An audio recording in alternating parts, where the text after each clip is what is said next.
According to the experts in the paranormal, a soul may be trapped on Earth for various reasons.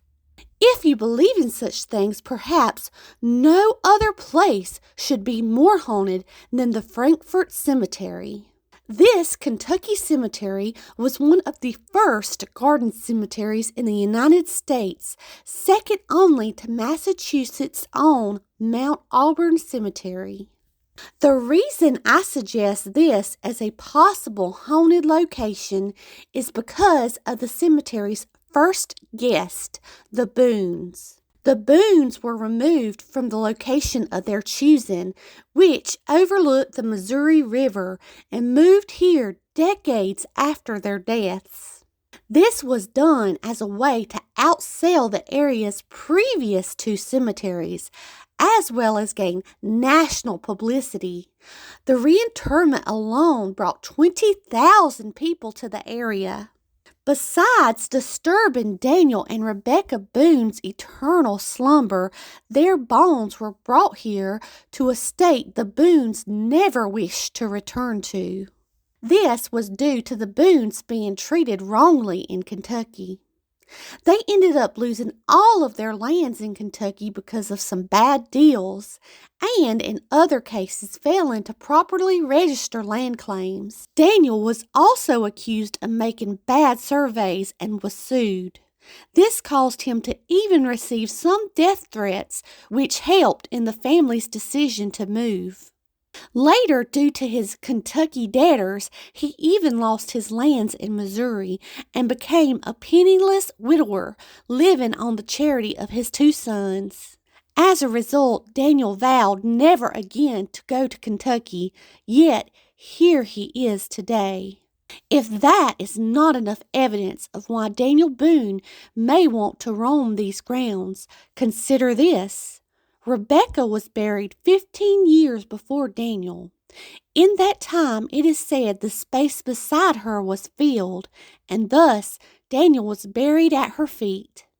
While unlikely, if this is true, that means Rebecca is here without her one true love. In addition, the monument erected to honor the Boones was destroyed during the Civil War by men wanting a souvenir, and today the monument is only a replica of the original. If you think one day you would also like to wander these grounds with the Boones, you would also be in other good company. You may find yourself strolling with one of the 17 governors buried here. If you are looking for a friend, there is none better than Ellison Williamson. He was also Daniel Boone's friend, and when he found out Daniel's bones were being moved here, he walked all the way from Covington barefoot to be a pallbearer. After walking with Ellison some, you may wish to grab a drink with Elizabeth Love, the philanthropist and owner of the Love Tavern, which was a meeting place prior to the construction of the Capitol building. Of course, if you're still thirsty, you could always share a drink with E.H. Taylor, the father of modern distilling. He operated one of the 12 original distilleries here, and today his establishment continues as Buffalo Trace.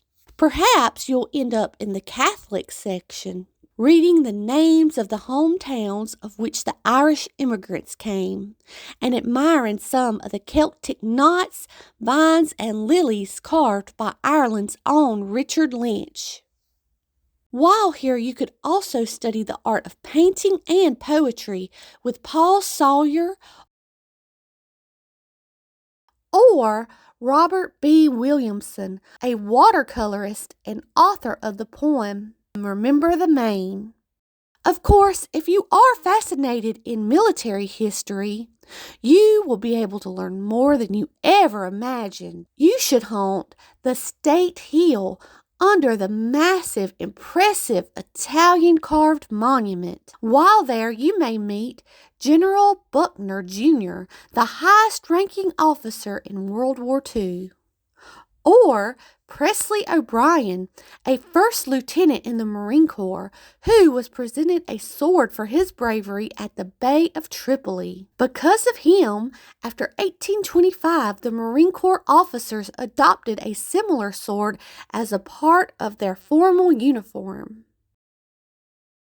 There's also Theodore O'Hara, a newspaper man and soldier, who wrote the Soldier Immortal poem, which is displayed in every federal cemetery. There's also Richard Johnson Jr. He served as vice president under Van Buren and is also known to have killed Tecumseh. While in Buena Vista, Mr. Henry Clay Jr. was shot in the legs. As a result, Mr. Clay and some of the men who tried to rescue him are also buried here. Of course, if you really want to talk to someone who knows a lot about the devastations of war, talk to John J. Crimpton. Near him is a mere marker that he had placed for his grandson, J.J. III, who fell at the Little Bighorn, but whose body was never brought home. However, that's not all. Here with John also lies his two sons, one of which was a Union general, while the other was a Confederate general. If you are looking for some of the hard-to-find guests at the cemetery, maybe you can find the Kentucky men who were killed by the British Indigenous Allies during the War of 1812 at the River Raisin Massacre, whom are here in unmarked graves. Of course, if you're not into history, have no fear.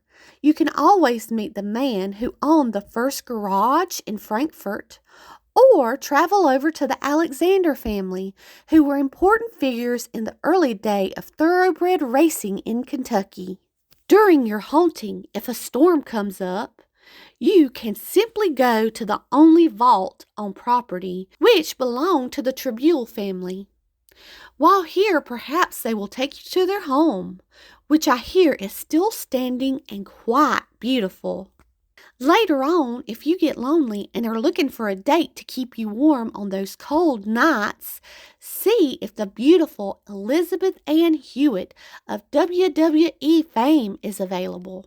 Whatever your interest, don't worry, you are sure to always stay busy here on these beautiful grounds. In fact, to show your admiration, make sure to visit Robert Carmichael, the designer of the cemetery.